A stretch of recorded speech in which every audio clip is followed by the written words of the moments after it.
ভারত তৈরি করেছে এমন দুর্লভ প্রযুক্তি, এখন বর্জ্য পদার্থ পাল্টে দেবে ভারতের ভাগ্য।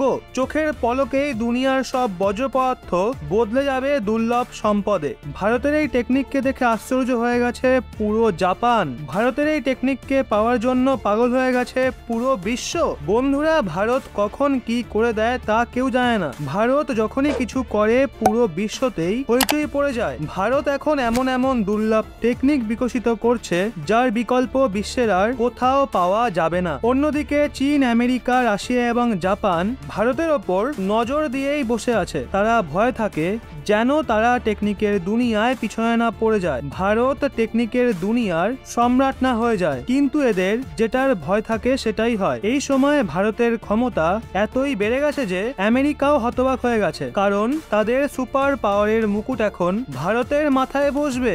ভারত যখন থেকে আত্মনির্ভর হওয়ার শপথ গ্রহণ করেছে তখন থেকে ভারত টেকনিকের দুনিয়াতে এমন এমন সফলতা আনছে যে আমেরিকা, চীন, রাশিয়া এবং জাপান সবাই বাকরুদ্ধ হয়ে যাচ্ছে। এখন অবস্থা এমন হয়ে গেছে যে ভারত দ্বারা ডেভেলপ প্রযুক্তির চাহিদা পুরো বিশ্বতেই বাড়ছে। ভারতের টেকনিককে পাওয়ার জন্য আমেরিকা, রাশিয়া, চীন এবং জাপান ভারতের সামনে নতমস্তক হচ্ছে, কারণ ভারতের টেকনিকের কোনো বিকল্প নেই। এখন এমন অবস্থা হয়েছে যে ভারত বর্জ্য পদার্থকেও ছাড়ছে না, তা থেকে অনেক মূল্যবান সম্পদ বের করছে। বর্জ্য পদার্থের ব্যবহার ভারতের ভাগ্য পরিবর্তন করার জন্য করা হচ্ছে। এজন্য ভারত সরকার ভারতকে সুপার পাওয়ার বানানোর জন্য পুরো বিশ্বের বর্জ্য পদার্থ কিনতে লেগে পড়েছে। এখন পুরো দুনিয়া বর্জ্য পদার্থর সমস্যার সম্মুখীন হচ্ছে, কারণ বেশিরভাগ দেশেতে বর্জ্য পদার্থকে রিসাইকেলিং করার সেরকম কোনো টেকনিক মজুত নেই। আর যে দেশগুলোর কাছে বর্জ্য পদার্থকে রিসাইকেলিং করার টেকনিক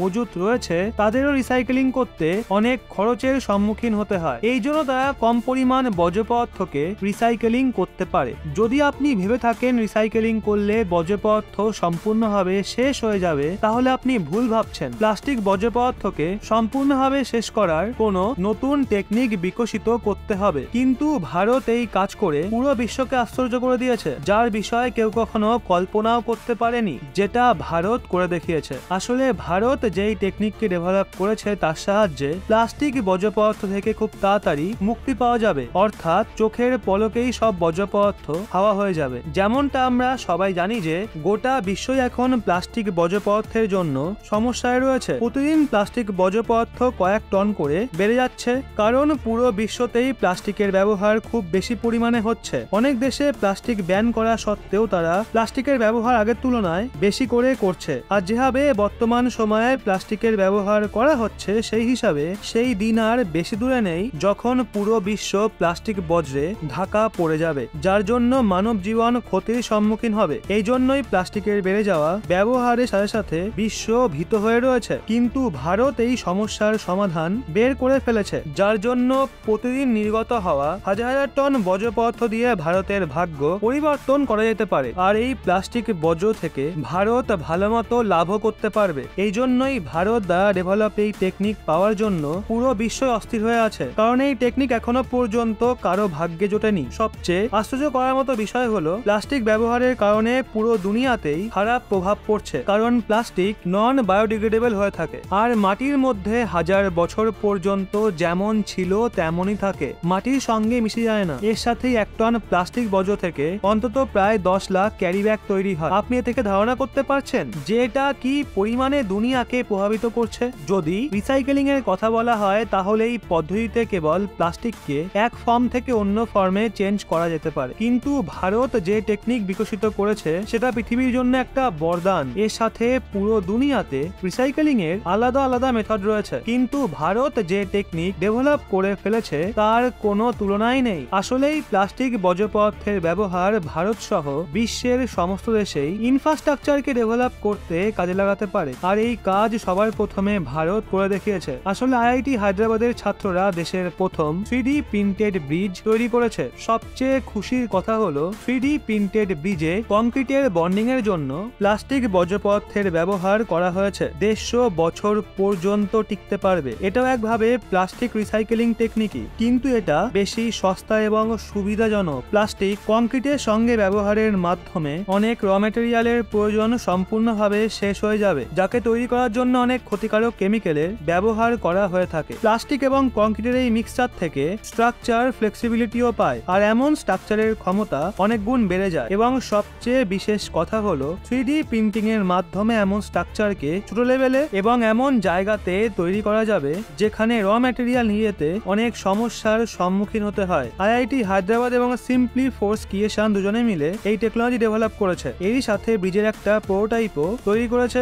যদি এই ব্রিজের কথা বলা হয় তাহলে এটা পায়ে হেঁটে যাওয়ার ব্রিজ, এবং এর লোডিং টেস্টিং করা হচ্ছে। সবচেয়ে আশ্চর্য করার মতো বিষয় হলো এই ব্রিজকে প্রিন্ট করতে কেবল 2 ঘন্টা সময় লাগে, আর এর পুরো র ম্যাটেরিয়ালকে ভারতেই তৈরি করা হয়েছে। এই টেকনিকের সবচেয়ে বড় বিশেষত্ব হলো এটা এত ফ্লেক্সিবল যে প্রত্যেক জিওগ্রাফিক্যাল এরিয়া অনুযায়ী এই স্ট্রাকচারকে ডিজাইন করা যেতে পারে। আর এমন জায়গা যেখানে লোহার বিমে মরচে লাগার সমস্যা থাকে সেখানে এই টেকনিক খুবই সুবিধাজনক প্রমাণিত হবে। শুধু এটাই নয়, এই প্লাস্টিক কংক্রিটের ব্যবহার সস্তা এবং দীর্ঘস্থায়ী ব্রিজ তৈরি করতে করা হতে পারে। কিছু এমনও সমস্যাপূর্ণ এলাকা আছে সেখানে এরকম 3D প্রিন্টিং মেশিনকে ছোট ছোট অংশ আলাদা করে নিয়ে যাওয়া যেতে পারে। ভারত এখানেই সীমিত নেই, ভারতের আগেও 3D প্রিন্টেড হাউস এবং 3D প্রিন্টেড বাংকার্স তৈরি করার কাজ শুরু হয়েছে। এখন এই টেকনিক এত অ্যাডভান্স হয়ে গেছে যে পরবর্তীকালের ব্যবহার ভূমিকম্প প্রবণ এলাকায় মাল্টি স্টোর বিল্ডিং তৈরি করতে করা যেতে পারে। সবচেয়ে খুশির কথা হলো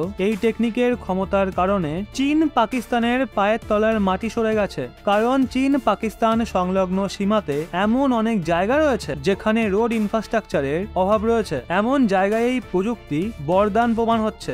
আর অন্যদিকে এর কিছু সমস্যাও দেখা যাচ্ছে, কারণ প্লাস্টিকের এমন স্ট্রাকচারের ব্যবহারের ফলে কিছু ক্ষতিকারক গ্যাসও নির্গত হবে, যাকে সম্পূর্ণভাবে আটকানো যাবে না, কারণ রোদ এবং গরমের প্রভাব এই ব্রিজের ওপরও পড়বে। কিন্তু প্লাস্টিককে এমন খোলা ফেলে রাখার চেয়ে এই পদ্ধতি অনেক ভালো, কারণ প্লাস্টিক এবং 3D প্রিন্টারের ব্যবহারের ফলে আমরা ইট তৈরিতে লাগা কয়লার ব্যবহারকে কম করতে পারবো। এছাড়াও স্টিলের ব্যবহারও অনেক গুণ কম করা যেতে পারে, যাকে তৈরি করার জন্য অনেক ক্ষতিকারক কেমিক্যালের ব্যবহার করা হয়ে থাকে। আপনাদের বলে রাখি, ভারতে বড় পরিমাণে প্লাস্টিক বর্জ্য পদার্থের ব্যবহার রাস্তা তৈরিতে করা হচ্ছে, আর ভারতে প্রতিদিন প্রায় 25,940 টন প্লাস্টিক বর্জ্য পদার্থ নির্গত হয়। এই প্লাস্টিকের মধ্যে 60% রিসাইকেলিং হয়ে যায়, আর বাকি 40% এর মধ্যে কিছুটা ডাম্প করে দেওয়া হয়, কিছুটা নালাকে জাম করে, আর কিছু পার্সেন্ট সমুদ্রতে ছোট ছোট প্লাস্টিক রূপে চলে যায়। ভারতে কোনো এফেক্টিভ ওয়েস্ট ম্যানেজমেন্ট না থাকার কারণে